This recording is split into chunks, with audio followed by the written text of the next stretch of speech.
Oke, bismillahirrahmanirrahim. Assalamualaikum warahmatullahi wabarakatuh. Jumpa lagi dengan saya di channel Ali Indonesia dan Malaysia. Semoga semuanya sehat selalu dalam lindungan Allah Subhanahu wa taala, diberikan kesehatan, keselamatan dunia dan di akhirat. Dan semoga yang nonton video saya yang sakit diangkat segala penyakitnya dan apa yang dicita-citakan tercapai dikabulkan oleh Allah Subhanahu wa taala. Amin amin ya rabbal alamin. Oke guys, jadi di video kali ini sebab banyak yang rekomendasikan kepada saya. Jadi bukan hanya setakat yang tentang bea cukai. Jadi bukan hanya setakat, memang banyak sangat kasus-kasusnya, case-case-nya bea cukai.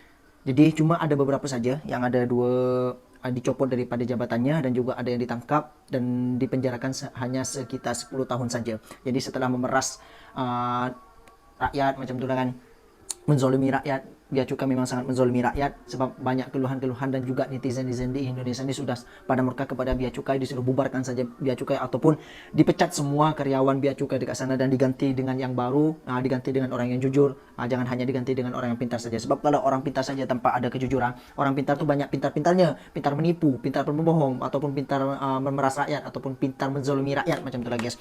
Dan juga pintar ambil rasuah dan korupsi. Jadi memang sangat teruk. Dan dekat sini di video kali ini saya akan mencoba reaction, nak tunjuk kepada orang semuanya. Ada beberapa petinggi bea cukai, ada petinggi bea cukai yang dia harta kekayaannya melebihi daripada perkiraan gajinya guys. Jadi tidak masuk akal lah, sebab gajinya sekian, lepas tu kekayaannya sampai tinggi sangat kekayaannya guys.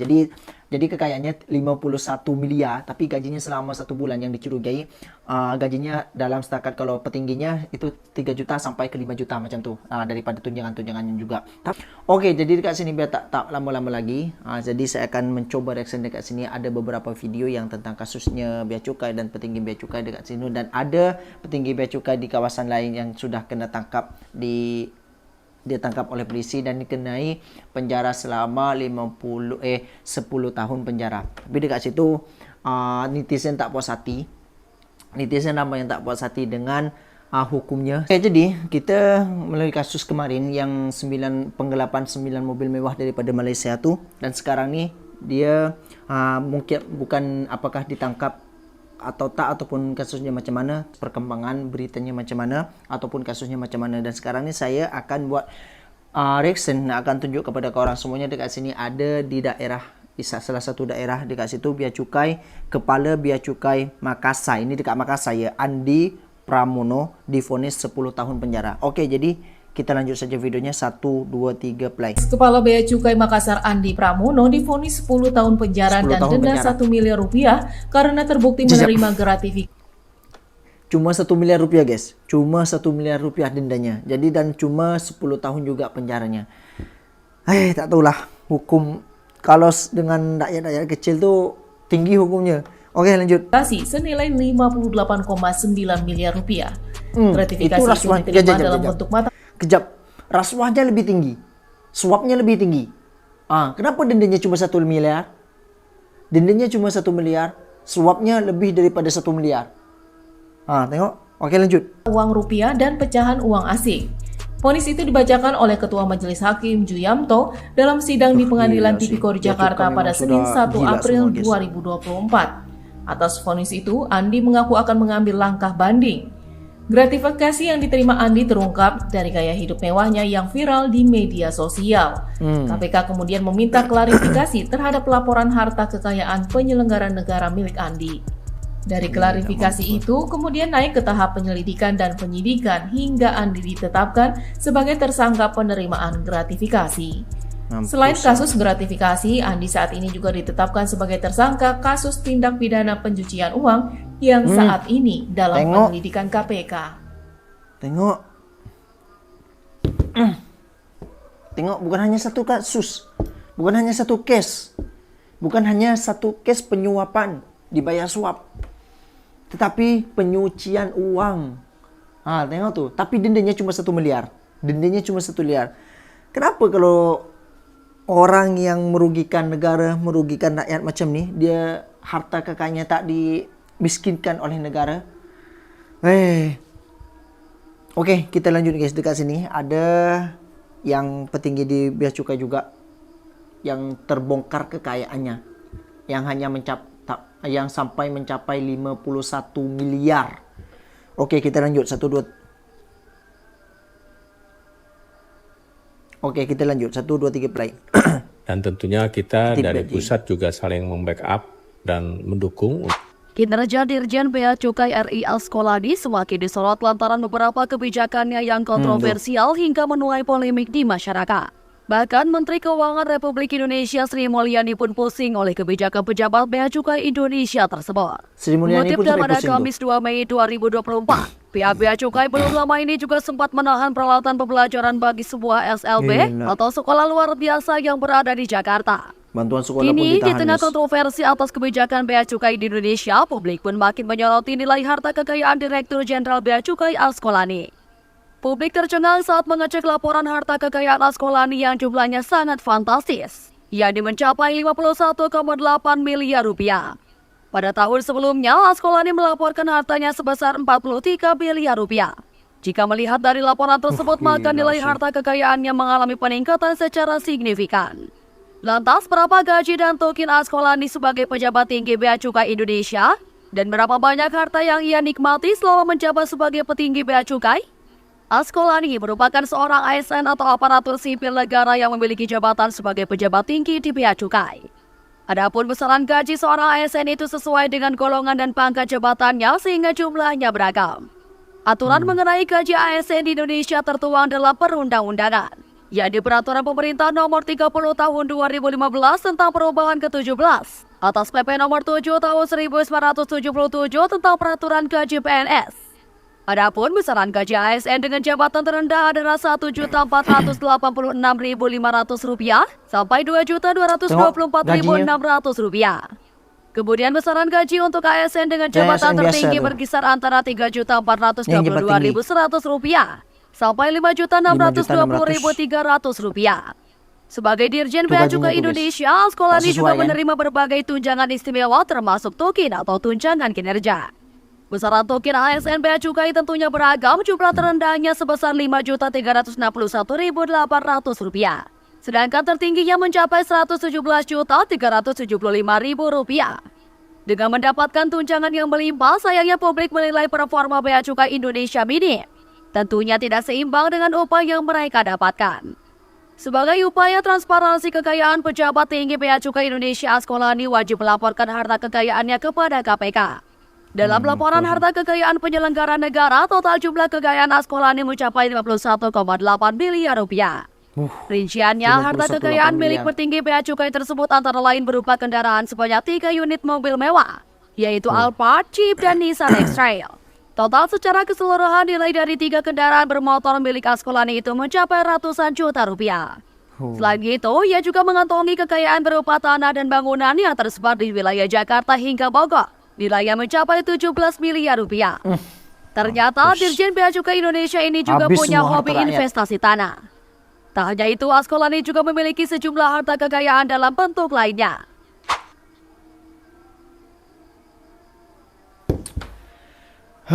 Tak tahu lah guys, apakah KPK, kasus benda ni KPK yang pejabat-pejabat tinggi Bea Cukai itu akan ditindaklanjuti ataupun diperiksa harta kekayaannya guys. Oke, jadi dekat sini yang saya buat pelik nih guys. Oke guys, dekat sini yang pas dekat sini kan ada Bea Cukai buat aturan baru untuk semua penumpang ataupun ke luar negeri ataupun daripada luar negeri masuk ke Indonesia, dan juga orang nak pergi ke luar daripada Indonesia macam itulah, dia pergi jalan-jalan. Aturan-aturan baru yang ditetapkan oleh Bea Cukai ini yang semalam saya sudah upload videonya itu membuat netizen Indonesia murka kepada Bea Cukai guys. Oke, jadi dekat sini guys, netizen murka aturan Bea Cukai baru dianggap ribet dan menyulitkan rakyat. Nah, jadi itu yang membuat netizen murka kepada Bea Cukai. Dekat sini ada beberapa Oke, dekat sini ada beberapa netizen yang komentar, apakah penjelasan ini benar atau begini kalau mau ke LN guys. Jadi kalau mau ke LN pas sampai terminal perginya enggak ke di Partur tapi ke Arrival dulu. Di sana ngantri dulu ke Bea Cukai buat lapor bawa barang apa aja. Habis itu akan dikasih dokumen persetujuan membawa barang ke LN dan akan dikawal hingga barang dilaporkan benar-benar dibawa ke luar negeri melalui terminal di Partur. Tengok guys. Pas balik akan diperiksa apakah barang yang dilaporkan benar-benar bawa kembali. Nah, kalau ada barang yang tidak dibawa kembali, apa dianggap ekspor dan kena biaya ekspor? Mampus nggak tuh? Jadi siapkan waktu lebih banyak. Kalau ternyata buru-buru dan tidak sempat lapor, ya mungkin alamat barang-barang yang dibawa dianggap semua beli dari luar dan harus bayar biaya cukai. Guys, negara lain yang melakukan ini ada ndak ya? Tidak ada bang. Tak ada bang. Lain negara tak ada buat macam ni bang. Di Indonesia saja bang. Di Indonesia, di luar negara tak ada yang buat macam ni bang. Jadi di biaya cukai di Indonesia sudah pada gila semuanya bang. Oke, dekat sini dari Handoko Tanjung, ini proses brainstormingnya kira-kira gimana ya? Kok bisa kebijakan kayak gini di approve? Betul tuh. Kebijakan macam ini di approve, dipersetujui macam tuh. Kata gue sih ini biaya cukai udah pada gila tengok tuh. Mau jalan-jalan dibikin mikir yang nggak perlu, pulang-pulang takut dipalak sama negara sendiri, bawa barang sendiri aja harus ribet banget. Target kerja loh, apa sih? Aduh, tak tahulah. Jadi yang TKI dekat sana tuh resah guys. Jadi pening sekarang memikirkannya. Oke, udah paspor lemah, visa susah. Betul, paspornya sudah lemah, visa susah, tiket demonstrasi mahal, giliran mau ke luar negara masih dibikin ribet harus lapor. Kalau nggak laporan ada kemungkinan barang pribadi dikenain pajak. Mampus. Ini negara mempersulit rakyat mulu. Kenapa sebenarnya sih? Dah lah. Banyak netizen yang murka dan dah patah semangat guys. Mengapa kita senang sekali mengerjakan hal-hal yang tidak perlu dikerjakan, membuat izin ini itu, mengizin from ini itu, sementara mengapa kita enggan mengerjakan hal-hal yang sebenarnya perlu dikerjakan, memberantas pungli, mempermudah rakyat, membingungkan. Betul, kalau yang pungli-pungli itu tak diambil tindakan oleh atasan ataupun oleh pemerintah. Tapi kenapa hal-hal sekecil macam ini pun sangat menyulitkan rakyat. Rakyat pun nak pergi kerja ke luar negara, ada syuting di luar negara atau ada urusan daripada luar negara, bawa barang kena laporan dulu, dan bawa barang baju hanya 5 pieces dan juga kasut cuma 2 pieces dan juga alat-alat lainnya cuma beberapa saja. Jadi buat apa timbangan-timbangan 30 kilo yang di bagasi macam tu di pesawat nanti. Oke, dekat sini, yang kasihan petugas lapangannya cuma ngejalanin SOP, yang bikin kebijakan kagak jelas banget. Masa gue tanya kalau kita nggak lapor terus apa balik bawa barang yang beli di Indo gimana? Bisa dibuktikan dengan faktur pembelian di Indonesia, tambah ribet. Memang tambah sulit. Kedepannya di Indonesia bukan hanya maju guys, bukan setakat maju, tapi tak ada majunya. Tapi kita doakan saja semoga Indonesia, negara tercinta, semoga kedepannya membaik saja dan aturan-aturan ini diambil tindakan oleh pemerintah. Dan juga, tapi kenapa ya pemerintah tak langsung turun tangan hal-hal macam ini guys, tak gercep guys. Jadi dia tak langsung ambil tindakan ataupun tak langsung diurus ataupun tak langsung dipecat saja oknum-oknum yang tidak bertanggung jawab, yang hanya mempersulit rakyat. Dan juga ya tak tahulah, mungkin duitnya dia orang dimakan. Tak tahu kan, sebab biaya cukai dia dendanya tidak ngotak tingginya guys. Beli barang segini biaya cukainya lebih daripada dapat 3 yang harga barangnya, macam itulah biaya cukainya yang kena biaya cukai. Mampus, kemarin beli kasut 10 juta tapi biaya cukainya 31 juta.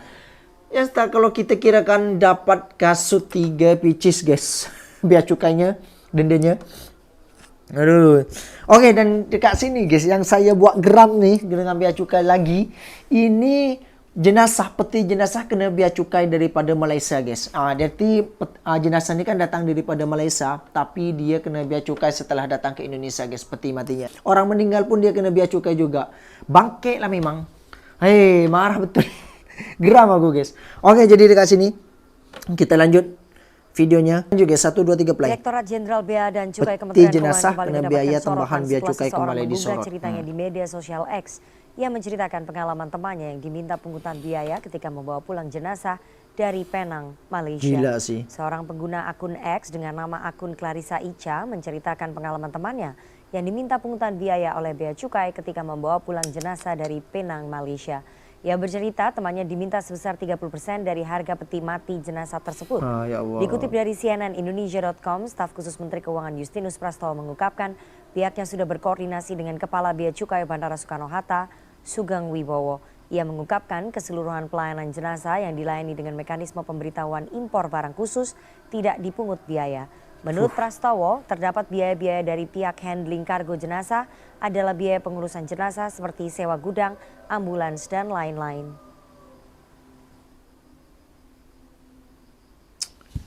Gila. Kalau aturannya macam ini guys, bea cukai di Indonesia, Indonesia tidak akan maju. Tidak akan maju. Kalau banyak koruptor-koruptor di Indonesia, jadi di Indonesia ini sekarang ini dipegang oleh para koruptor semuanya guys. Para koruptor. Haus duit, haus harta. Jadi semuanya ini pemeras rakyat. Rakyat yang keluar daripada negara, balik ke Indonesia, itu kan kerja. Entah tu balik ke Indonesia dan hasilnya dia akan dirampas oleh bea cukai. Beli barangnya 1 juta, tapi bea cukainya nggak ngotak bea cukainya. Hei ya Allah ya Rabbi. Dan juga ada guys, ini TKI daripada luar negara datang ke Indonesia, dia bawa oleh-oleh coklat, harganya cuma 1 juta rupiah, dan dendanya berapa? 3 juta. Dia biar cukainya kena 3 juta guys. Kan bangkek memang kan. Kan? Dia biar mampus lah semua biar cukai itu. Allahu Akbar. Oke guys, jadi cukup sekian videonya. Jadi minta maaf lah kalau ada silap kata. Dan semoga Indonesia kedepannya makin membaik. Dan orang-orang semacam ini diberantas oleh pemerintah. Ataupun dipecat semuanya oleh pemerintah. Dan digantikan oleh orang yang lebih jujur dan pintar, bukan hanya setakat pintar tapi jujur guys. Oke, jadi cukup sekian videonya. Semoga korang semuanya sehat selalu dalam lindungan Allah Subhanahu wa taala, diberikan kesehatan, keselamatan dunia dan akhirat. Dan semoga yang nonton video saya yang sakit dekat segala penyakitnya dan apa yang dicita-citakan tercapai dikabulkan oleh Allah Subhanahu wa taala. Amin amin ya rabbal alamin. Assalamualaikum warahmatullahi wabarakatuh. Jumpa lagi di video selanjutnya.